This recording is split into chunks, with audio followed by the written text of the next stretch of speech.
आज की इस वीडियो में हम बनाएंगे मज़ेदार किस्म की कलेजी। बहुत से लोग कलेजी बनाते हैं तो उस बात की शिकायत करते हैं कि उनकी कलेजी सख्त हो जाती है या फिर उनकी कलेजी में से स्मेल ही ख़त्म नहीं होती।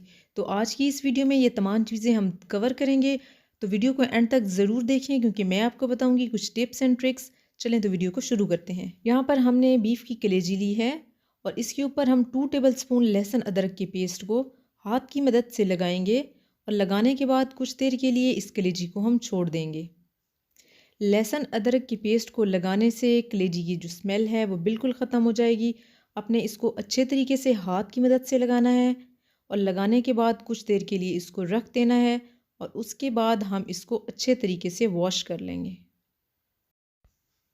तकरीबन 10 से 15 मिनट तक लहसुन अदरक के पेस्ट में कलेजी को रखने के बाद हम इसको अच्छे तरीके से वॉश कर लेंगे। और जैसा कि आप देख रहे हैं कि इसका जो कलर है वो भी बिल्कुल तब्दील हो चुका है।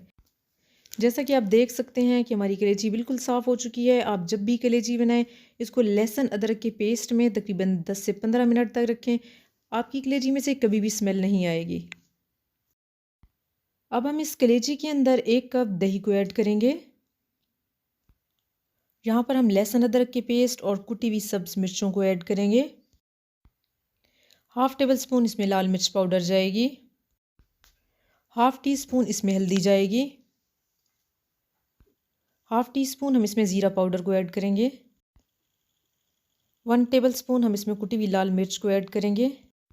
हाफ़ टेबल स्पून इसमें धनिया पाउडर जाएगा। नमक हम इसमें ऐड नहीं करेंगे, नमक हम एंड पे ऐड करेंगे। अगर अभी से हमने नमक डाल दिया तो हमारी जो कलेजी है वो सख्त हो जाएगी। अब हम इन तमाम चीज़ों को अच्छे तरीके से मिक्स करेंगे और इसको हम साइड पर रख देंगे। अब हमने 1 अदद कढ़ाई ली है और इस कढ़ाई में ऐड करेंगे हम ऑयल और इसके अंदर डालेंगे हम खड़े मसाले। खड़े मसालों में हमने तेज़ पत्ता लिया है, बादियान का फूल लिया है, 1 बड़ी इलायची ली है, दालचीनी लिए है और 10 से 12 हमने काली मिर्चें ली हैं। इन तमाम खड़े मसालों को तकरीबन 1 से 1.5 मिनट तक हम ऑयल के अंदर फ्राई कर लेंगे और उसके बाद हम इसमें ऐड करेंगे एक बारीक चॉप किया हुआ मीडियम साइज़ का प्याज। अब हम इस प्याज को उस वक्त तक फ्राई करेंगे जब तक कि इसका कलर लाइट गोल्डन सा नहीं हो जाता। यहाँ पर जो हमारे प्याज हैं उनका कलर लाइट गोल्डन सा ब्राउन हो गया है। अब इसमें हम ऐड करेंगे बारीक चॉप किया हुआ तकरीबन 2 अदद टमाटर को। 2 से 3 मिनट तक हमने तकरीबन टमाटरों को भून लिया है। अब हम इसमें मैरिनेट की हुई कलेजी को ऐड कर देंगे। अब हम इस तमाम मटेरियल को अच्छे तरीके से हिलाते रहेंगे और इस मसाले को अच्छे तरीके से हम भूनेंगे और उस वक्त तक भूनेंगे जब तक कि हमारा जो ऑयल है वो अच्छे तरीके से ऊपर नहीं आ जाता। आपने यहाँ पर एक चीज़ नोटिस की होगी कि अभी तक हमने इसमें नमक को ऐड नहीं किया। अगर हम इसमें नमक ऐड कर देते हैं तो हमारी जो कलेजी है वो सख्त हो जाएगी। तो जब हमारी कलेजी बिल्कुल तैयार हो जाएगी तो नमक को हम एंड पे ऐड करेंगे। मसाले को हम अच्छे तरीके से भूनते रहेंगे और इसको उस वक्त तक भूनेंगे जब तक कि ऑयल ऊपर नहीं आ जाता। जब भी हम कोई सालन या कोई चीज़ बनाते हैं जितना अच्छा उसका मसाला तैयार होगा वो सालन उतना ही मज़ेदार बनेगा। यहाँ पर हमने अपने मसाले को अच्छे तरीके से भून लिया है और इसका जो ऑयल है वो ऊपर आ गया है। अब हम यहाँ पर हम इसमें ऐड करेंगे नमक को और साथ ही तकरीबन 1.5 कप हम इसमें पानी को ऐड करेंगे।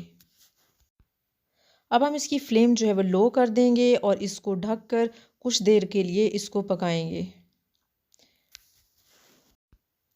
तकरीबन 15 मिनट के बाद हम इसको चेक करेंगे तो जैसा कि आप देख रहे हैं कि कलेजी के ऊपर ऑयल आ चुका है और हमारी मज़ेदार सी कलेजी यहाँ पर बिल्कुल तैयार है। अब हम इसके ऊपर ऐड करेंगे थोड़ा सा गरम मसाला और गरम मसाला के साथ हम इसके ऊपर ऐड करेंगे कसूरी मेथी को क्योंकि इससे बहुत मज़े की खुशबू आती है। अब हम इसमें नींबू के रस को ऐड करेंगे और इससे बहुत मज़े का टेस्ट आता है। आप भी इसके ऊपर इसको ज़रूर ऐड करें। अब यहाँ पर हम इसके ऊपर सब्ज़ धनिया को डालेंगे। मज़ेदार सी सॉफ्ट और जूसी सी हमारी कलेजी बिल्कुल तैयार है। अब हम इसको सर्व करेंगे। आप जब भी कलेजी बनाएं तो 2 से 3 चीज़ों का बहुत ज़्यादा ख्याल रखें। एक तो आपने इसको लहसुन अदरक के पेस्ट में कुछ देर के लिए मैरिनेट करके रखना है और उसके साथ ही आपने इसमें नमक बिल्कुल एंड पर डालना है। मज़ेदार सी इस रेसिपी को आप ज़रूर ट्राई करें और अगर आप मेरे चैनल पर नए हैं तो मेरे चैनल को सब्सक्राइब कर दें।